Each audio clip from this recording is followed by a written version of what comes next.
हमारे पूर्वजों ने कुछ और किया जो पहले कभी नहीं किया था। उन्होंने नए औजार और टेक्नोलॉजी इजाद किए ताकि पृथ्वी से पौधों और खाने को बाहर निकाला जा सके। वो एक जगह घरों के अंदर रहने लगे। प्रकृति और एक दूसरे के साथ हमारा रिश्ता अब हमेशा के लिए बदलने वाला था। ये क्रांति जो कृषि के क्षेत्र में आई थी, वो पौधे उगाना और जानवरों को पालना, वो सबसे बड़ी क्रांति थी, क्योंकि उसका असर हर चीज पर पड़ा। उस क्रांति का असर सिर्फ उस दौर तक ही सीमित नहीं था, उसका असर हम आज भी देख सकते हैं। पर ज्यादातर क्रांतियों की तरह ये भी कुछ बदलाव लेकर आई, जो अच्छे भी थे और बेहद भयानक भी। दुनिया में एक नया कॉन्सेप्ट आ चुका था, घर। इस ग्रह पर एक खास जगह जहां पर आप और आपके पूर्वज पैदा हुए और रहे। और फिर लगभग 20 कॉस्मिक सेकंड्स या लगभग 7000 BCE पहले तक वो बस्तियां और बड़ी होती गईं।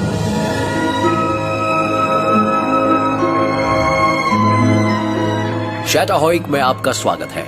ये एनाटोलियन प्लेन पर एक समुदाय है। मैं लगभग 9000 साल पीछे आ गया हूँ। शाम के समय सब लोग अपने घरों में हैं। दिलचस्प बात यह है कि आज इस शहर में तकरीबन उतने ही लोग हैं जितने कभी पूरे अफ्रीका में रहा करते थे।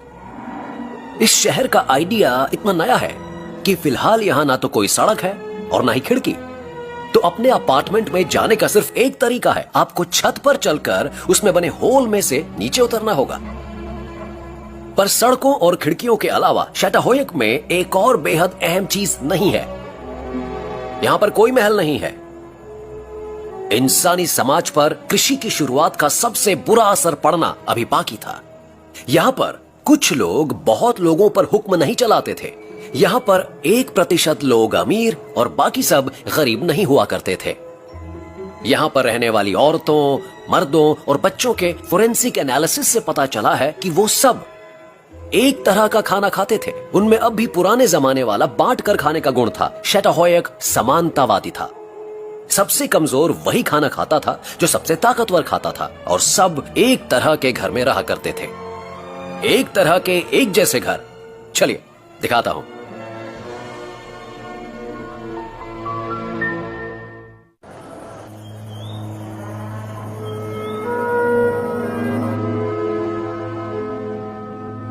ये सबसे शुरू के शहरों में से एक का एक टिपिकल अपार्टमेंट है। ये शैटाहोइक है जो अब टर्की में है, और 9000 साल पहले ऐसा ही दिखता था। ये काफी हद तक हमारे जैसे ही थे। ये वोल्केनिक ग्लास का एक टुकड़ा है जिसे ऑब्सीडियन कहते हैं। आईना हो तो ऐसा हो। काश हमें कोई तरीका मिल जाता जो यहां होने वाली सब चीजों को रिफ्लेक्ट कर पाता। इस अपार्टमेंट में 7 से 10 लोगों का एक बड़ा सा परिवार रहता था। हर अपार्टमेंट का फ्लोर प्लान एक जैसा था। बेडरूम, लिविंग रूम, किचन, सामान रखने के लिए जगह। शैटाहोइक के लोगों को चीजों को सजाने का बहुत शौक था। अपार्टमेंट्स में बहुत से दांत और हड्डियां और जानवरों की खालें देखने को मिलती थीं। ओकर, जिसे हमारे पूर्वजों ने लगभग 1 लाख साल पहले अफ्रीका में ढूंढा था, वो अब शैटाहोइक के इंटीरियर डेकोरेटर्स की पहली पसंद बन चुका था। पर लाल ओकर का अभी एक और चीज के लिए इस्तेमाल होने वाला था। उन्होंने इससे एक बिल्कुल नई आर्ट फॉर्म को तैयार किया, नक्शा। इंसान ने पहली बार एक 2 डायमेंशनल रिप्रेजेंटेशन के जरिए यह बताने की कोशिश की कि स्पेस और टाइम में वो कहां है। तो मेरा घर यहां पर है इस ज्वालामुखी के हिसाब से, और कुछ लकीरों की मदद से इस कलाकार ने 9000 साल पुराना संदेश भेजा है। मैं यहां पर था जब ये ज्वालामुखी फटा था।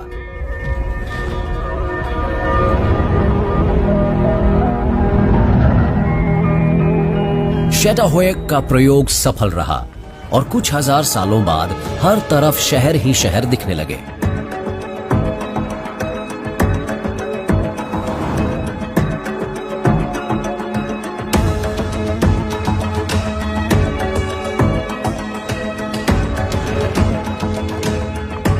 जब अलग अलग तरह के लोग एक जगह पर इकट्ठा होते हैं तो विचारों का आदान प्रदान होता है और नई संभावनाएं सामने आती हैं। एक शहर एक दिमाग की तरह होता है जिसमें नए विचार उभरते और निखरते रहते हैं। यहाँ एम्स्टर्डम शहर में 17वीं शताब्दी में पुरानी और नई दुनियाओं के नागरिक इस तरह घुले मिले कि नए विचारों का एक सैलाब सा आ गया। इस वजह से विज्ञान और कला का एक सुनहरा युग शुरू हुआ। इटली में जियोर्डानो ब्रूनो ने ऐलान किया कि कुछ और दुनियाएं भी हैं। उसके लिए उन्हें बहुत सी यातनाएं दी गई।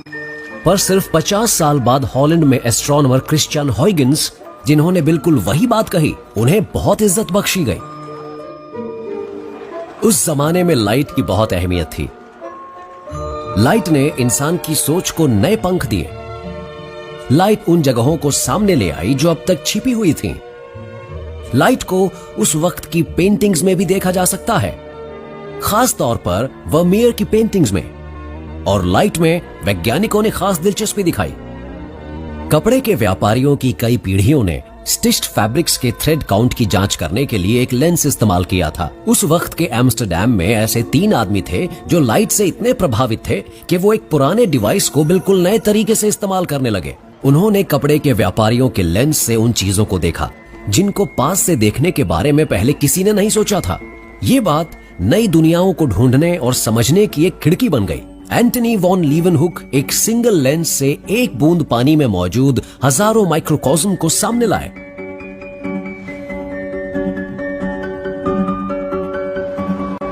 उनके दोस्त क्रिश्चियन हॉयगिंस 2 लेंसेज इस्तेमाल करके तारों, ग्रहों और चांदों को इतना पास ले आए कि उनके फीचर्स नजर आने लगे। हॉयगिंस ये देखने वाले पहले इंसान थे कि सैटर्न के रिंग्स उससे दूर होते हैं और वो असल में क्या होते हैं। साथ ही उन्होंने सैटर्न के सबसे बड़े चांद टाइटन को भी ढूंढा। ब्रूनो की तरह हॉयगिंस का भी ये मानना था कि तारे दूसरे सूरज होते हैं और उनके इर्द गिर्द ग्रहों और चांदों के उनके अपने सिस्टम्स चक्कर लगाते हैं।